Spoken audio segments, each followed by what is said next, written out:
कितने एफर्ट के बाद इसको दरिया से निकाला गया? ये जो हादसा कल पेश आया तो उसके बाद हमारी SDRF की टीम, लोकल एडमिनिस्ट्रेशन और जो लोकल पुलिस है, आर्मी है, काफ़ी मशक्क़त और कोशिश के बाद कल हमें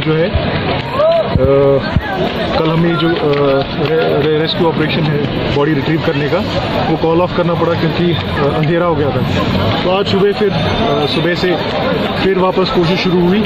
तो क्योंकि ये बहुत बड़ा डैम है और इसमें एग्जैक्ट लोकेशन नहीं पता थी, तो इस वजह से थोड़ा टाइम लगा, बट अल्हम्दुलिल्लाह जो बॉडी रिट्रीव हो गई है।